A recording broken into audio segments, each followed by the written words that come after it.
You guys care to take a guess where we are? I mentioned it in the last video.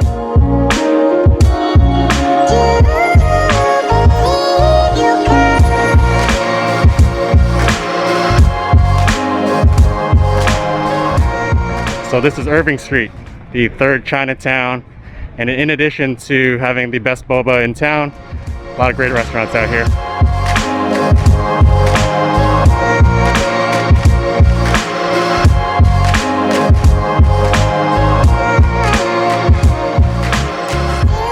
So just like the last video, I wanted to break up the monotony and just take you to another place in San Francisco. I know a lot of you are not from the Bay Area, and it's very difficult to travel right now due to the circumstances. And so this is just a small effort to take you around town, hopefully in these videos. And when it is safe to do so, for everyone to travel again, one pro tip is that October is actually the second summer for San Francisco. So as you can see today, very nice and sunny day. Definitely recommend if you're able to start booking trips for next year when things get a bit safer. October is definitely the time that you want to look into. Anyways, let's get back to why you're here in the first place for the poker, and I'll share with you a session from several days ago. So you know you're passionate about the game of poker when the day following a day that you got destroyed, you're still excited to get back on the felt, and that's what we have today. Back at it at Lucky Chances. It's Wednesday, October 14th. Hope to play much better today, run better. A couple of mistakes definitely in the previous session that were quite costly. Talked it over with a good friend of mine, Thomas. Got some good feedback on two key hands that pretty much misplayed. So just gonna try to make better decisions today and live with the result. Hopefully it's a good one. You got double? Drew, you wanna go table one, Drew? If you have high blood pressure, don't play poker. Just closing out another session here at Lucky Chances. 6:30-ish right now. Started the session at 1. 5.5 hours. And let's run through the hands. This first hand is a straddle pot. I raise it to $35 from the cutoff with pocket jacks, and I get calls from the big blind and the straddler. 3 ways to a flop of ace-9-3 with 2 clubs. When action checks to me, I decide to check it back. It's not the best board texture for my specific hand holding, and I'm not sure a bet will accomplish too much here. Obviously it would be mainly for equity denial, but I decided to just check it back. We're off to a turn, which comes a 5 of clubs, so it completes the front door flush. This time big blind leads for $75. The straddler folds, and I decide to let it go as well. In this next hand, there are 4 limps before it gets to me in the small blind with 2 red queens, and I decide to raise it up to $45. I get calls from the big blind and under the gun. 3 ways to a flop of 7-6-6. Good board to c-bet, so I fire $75 and both players let it go. In this next hand, there's 1 limper. I raise it to $25 from the low jack with ace jack off suit, and I get calls from the hijack, small blind, and big blind. 4 ways to a flop of jack 5-3 rainbow. When action checks to me, I bet $50 and only the hijack continues. We go to a turn of a 6 of spades, and this time I fire out $125 and he decides to let it go. So a few quick hands here, but it's nice to try and build some momentum. In this next hand, I raise it to $20 from middle position with 10 jacks suited, and only the hijack makes the call. We go to a flop of jack 7-4 with 2 diamonds. I decide to check, and she puts out a bet of $40, and I decide to make the call. Turn comes a king of hearts, and this time action checks through. River comes an 8 of hearts, and I decide to check. She fires out $65. She's a bit of a value heavy profile, but for that price, I do want to look her up and see what she has. So I make the call, and she tables ace jack off suit for a better kicker to take this hand down. In this next hand, there's a limp from the cutoff. The button raises to $20, and I'm in the small blind with a premium, ace king off suit, and I decide to 3-bet it to $80. Big blind, who is a very tight regular, decides to put in a 4-bet to $205 with a little bit over $200 back. And when it gets back to me, combo the fact that he has a shallow stack and is a pretty tight player, I decide to make an exploitative fold here, and he's kind enough to show me his hand, which happens to be pocket aces. So I was fortunate to dodge bullets in this spot and lose the minimum. In this next hand, I raise it to $20 from under the gun with 6-7 of diamonds, and I only get a call from the low jack. Heads up to a flop of king 5-3 rainbow, so I flop the gutter ball and range advantage here. I c-bet it for $20, and he makes the call. Turn comes a king of diamonds, and I continue the aggression for $50, and he makes the call. River comes a 7 of hearts, so I make a pair and some showdown value, so I decide to check, and this time he fires out a bet of $80. It's pretty small, and it screams value, and it's also from a player that doesn't bluff too often from what I've seen. So again, I make an exploitative play here, and I decide to let it go. So I ran into some negative momentum the last several hands, but that's when this next hand develops. I'm in under the gun with pocket aces, and I raise it to $20, and I get 5 callers. So we go heavily multi-way to a flop of 8-6-3 with 2 clubs, so I flop the overpair plus the backdoor club draw. When action checks to me, I fire out $60, and I'm able to shed a couple of the players as I only get 3 callers. We're off to a turn 4 ways, which comes in 8 of diamonds, so not a great card. And this time big blind leads for $110.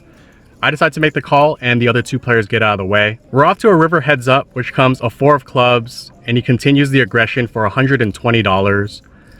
The front door flush comes through, and I actually do, as crazy as it sounds, consider turning my hand into a bluff since I do have an ace of clubs in my hand. I just feel like I'm up against an 8 all day, and calling is a losing play. So up until this point, I've been taking some beats and was down in the neighborhood of $500 and perhaps wasn't thinking the most clearly, so I did not put in the raise. I ended up just putting in the call, and I expected to see an 8, and he shows me king 6 offsuit. So a weirdly played hand on his part, and I'm very fortunate to take this hand down. In this next hand, I've got ace 3 of diamonds from under the gun, and I raise it to $20, and I get 3 callers, the middle position, hijack, and big blind. 4 ways to a flop of king 5 deuce with 2 diamonds, so I flop a gutter ball and the nut flush draw.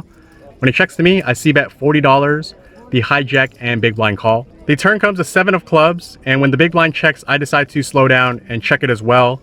The hijack fires out a bet of $145. Big blind folds. I decide to just make the call. River comes a 9 of clubs, so I brick out on everything. I check, he bets $205, and I just let it go. In this next hand, there's a limp from under the gun. I'm in the cutoff with pocket 8s, and I raise it to $25. Small blind and big blind call, and under the gun puts in the limp re-raise to $115. I make the call, small blind calls, and big blind folds. So we're off 3 ways to a flop in a 3-bet pot, which comes ace, ace, 8. And so when it checks to me with the vulnerable full house, I fire out $125, small blind calls, and under the gun tank folds. Off to a turn heads up, which comes a jack of spades. Small blind checks, and I feel like small blind probably has a hand like ace queen, and I'm just going to try to go for it all here. So I bet enough to put them all in, $350. He's in the tank for quite a while and ultimately settles on a call. So we go to a river, which comes a clean 5 of hearts. I table my hand, and it's good. I actually got really lucky in this spot because after the hand, under the gun announced that he folded pocket jack. So he would have turned the full house and most likely would have stacked me, but was able to luckily avoid that situation and take this hand down. Yeah, jack. In this next hand, I raise it to $20 from middle position with pocket jacks, and I get calls from the cutoff, button, and big blind. 4 ways to a flop of jack 9-8 with 2 clubs, so I flop top set on a very dynamic board. I c-bet it for $40, and I get calls from the cutoff and button. 3 ways to a turn, which comes a 5 of spades, and this time I decide to slow down and check. Cutoff checks, button puts out a bet of $115. I decide to just make the call, and cutoff gets out of the way. We were playing over 1k effective here, and that should merit a raise, but I wanted to play it a bit deceptively as I wanted to stay protected heading into the river. We're off heads up to a river, which comes a 9 of hearts. So a great card, not just because I fill up, but it should be a card that the button connects with. I decide to check, and he fires out a bet of $120. Going to be raising here, and it's just a matter of sizing. I ultimately settle on a more polarized sizing of $550, and he's in the tank for quite a while. And after some deliberation, he decides to make the call. This hand was actually against the same player that had pocket jacks on the previous hand and would have filled up had he continued. So just some really good run good against this particular player. I was holding over him quite a bit during the session, and we were both aware of it. I did try to extend a little bit of empathy. I know it's never fun when someone holds over you, so I did offer this gentleman a free lunch or dinner anytime he wants it. I'm not sure if he watches these videos, but just know that my word is good and the offer still stands. In this next hand, I raised it to $20 from the cutoff with ace-3 of hearts and the big blind defends. Off to a flop of king-5 deuce, so I flop the gutter ball with some backdoors. He decides to check. I fire out $15. He makes the call. Turn comes an ace of diamonds, so nice card to make top pair. He checks. I make a bet of $25 and he calls. River comes a 6 of diamonds. He checks it again and I go for some finish value here and I fire out $60.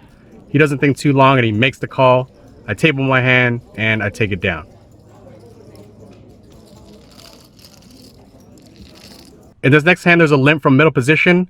Low jack raises to $25. I decide to call from the hijack with ace-7 of clubs, the big blind and middle position call as well. 4 ways to a flop of 9-8-5 with 2 clubs. So I flop the gutter ball and the nut flush draw. When it checks to me, I bet $50.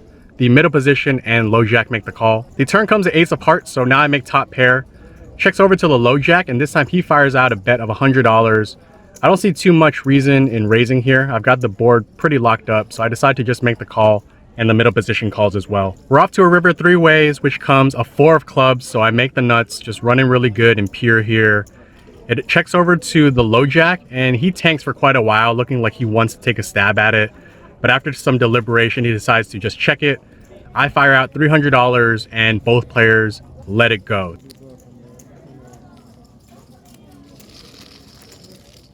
Last interesting hand to note from this session, hijack raises to $20, the cutoff, button, and small blind call.